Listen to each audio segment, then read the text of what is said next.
So today we will be solving systems of equations with three variables. So we will be solving for x, y, and z. All right, so examples 1 and 2, or A and B, you'll notice they give you one of the variables. So in this case, it's just a lot of substitution. So if we walk through number or letter A together, they tell me that z is equal to 3. Okay, so what I'm going to do is I'm going to plug z in as 3 into that other equation with a y. So y plus 3 equals 5. So y is equal to 2. All right. So now we know z and we know y. So I'm going to take my y and plug it in for y in my top equation. And I'm going to take z and plug it in for z in my top equation as well, and then solve for x. So x minus 2 times 2 plus 2 times 3 equals 9. Just plugged in those two variables. Clean this up a little bit. Negative 4 plus 6 is 2. And I get x is equal to 7. Okay, now I have x, y, and z. And just like before, we're going to write this as an ordered pair, x, comma, y, comma, z. So 7, comma, 2, comma, 3 is my final answer. All right, I'm going to let you try some for letter B. So first, I'd like you to take what y is equal to, plug it in for y, and solve for z. All right, you should have had that z is equal to negative 1. Now substitute z in for z in the top equation, and also substitute our y in to the top equation, and go ahead and solve for x. All right, you should have gotten that x is equal to 14. So again, we're going to write our final answer as an ordered pair, x, comma, y, comma, z. All right, now notice on both of those, you were given one of the variables and what they're equal to, okay? That's not always going to be the case. For example, when I scroll to our next problem, notice in letter C, we have 3 different systems of equations, and none of them give us what x, y, or z is equal to. This is where we have to fall back on our skills of elimination to solve for these 3 variables, okay? And the way you do this is always going to be different. The way I pick to do it right now may be different from the way you see to do it, but no matter which way you do it, you should get the same answer. So I'm going to start with this middle equation. All right, and I'm going to take this bottom equation that has no coefficients in front of its variables, and I'm going to multiply it by negative 2 to cancel out my x's. So I have negative 2x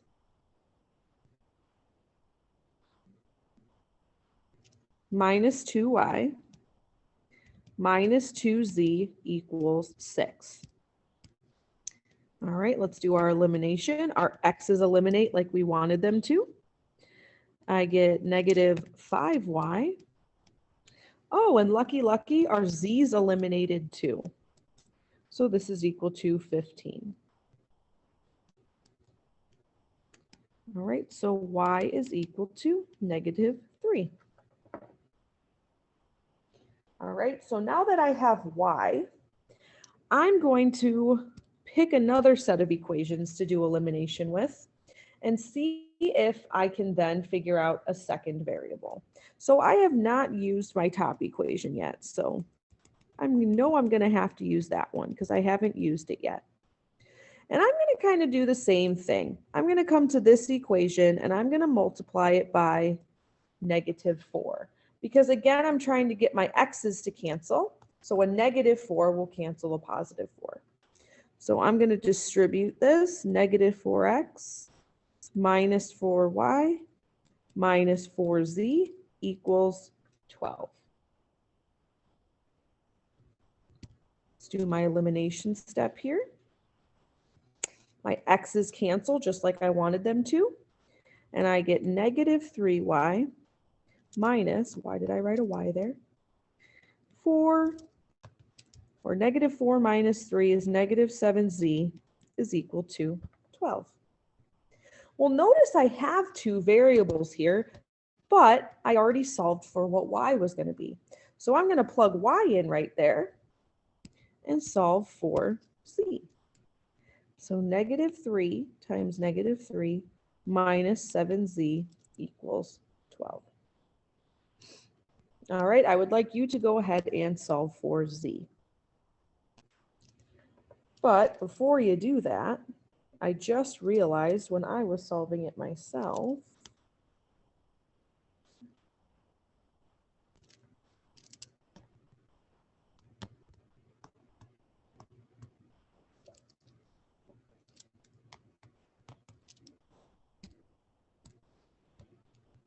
all right, now I'm going to do my elimination step. So my x's cancel out like they were supposed to, and I get negative 3y minus 7z equals 23.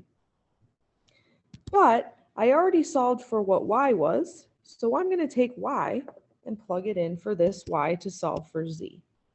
So negative 3 times negative 3 minus 7z equals 23. All right, I would like you to go through and solve for z. All right, you should have gotten that z is equal to negative 2.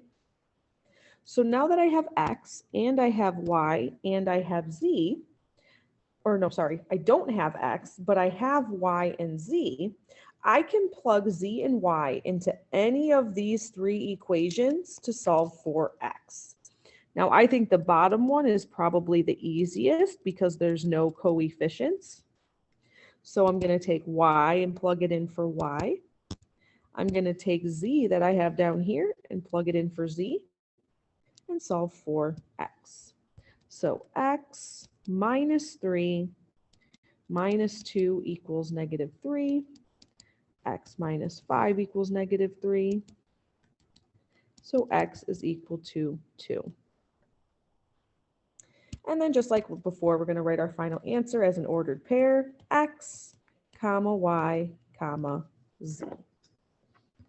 Okay, now on that one, we did get lucky because up here at this first step, we had two variables eliminate at the same time. Okay, that was very, very lucky, but will not always be the case, as you're about to see in example D.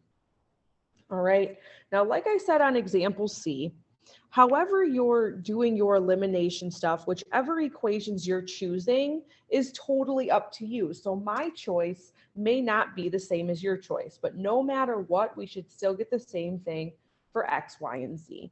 Okay, so I'm just going to pick these two bottom equations because I noticed that both of them have a negative 4z. So if I multiply one of them by a negative 1, something's going to cancel. All right, so 3x plus y minus 4z. And then I'm going to take this equation and multiply it by negative 1.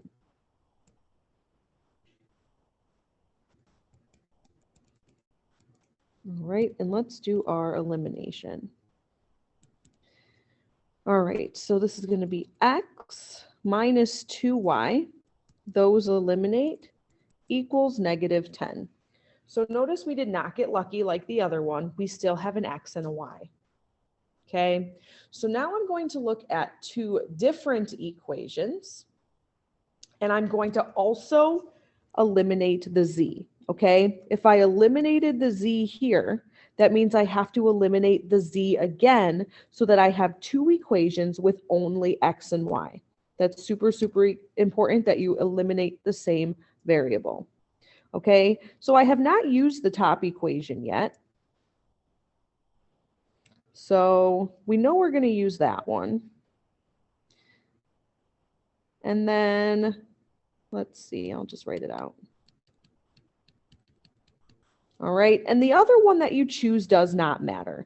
Both of them has a negative 4z. So I don't know, let's just pick the bottom one. All right, I am trying to eliminate the z's. So if I take this top equation that I wrote down and multiply it by 2, notice the z is going to be a positive 4 and it's going to cancel.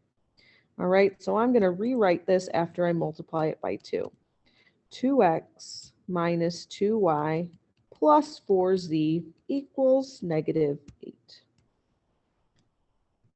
Do our elimination. I get 4x plus y. Those eliminate, equals negative 4. Okay, so this is the new step that we have not done yet. Now we have two equations that have an x and a y.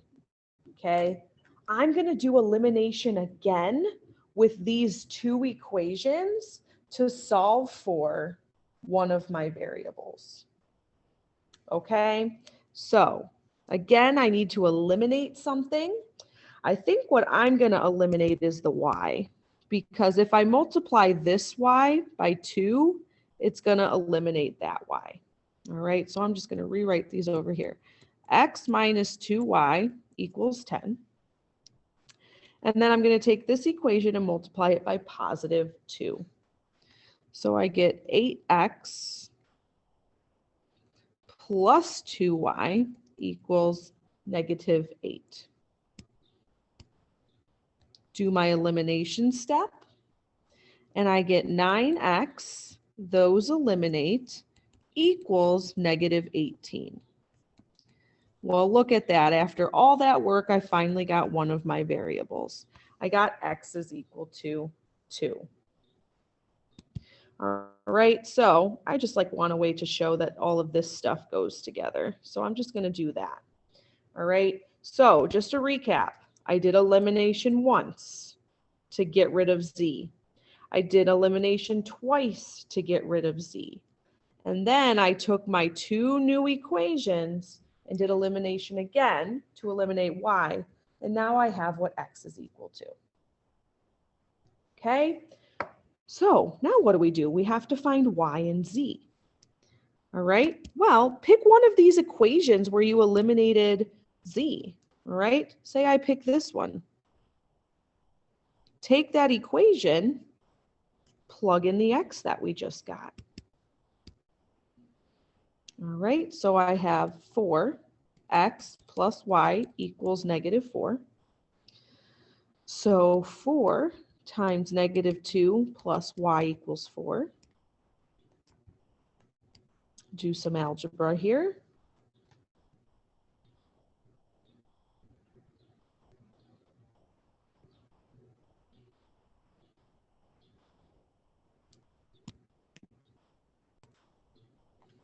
Realize I lost a negative sign here. Careful with losing those negatives. It messes up the whole thing.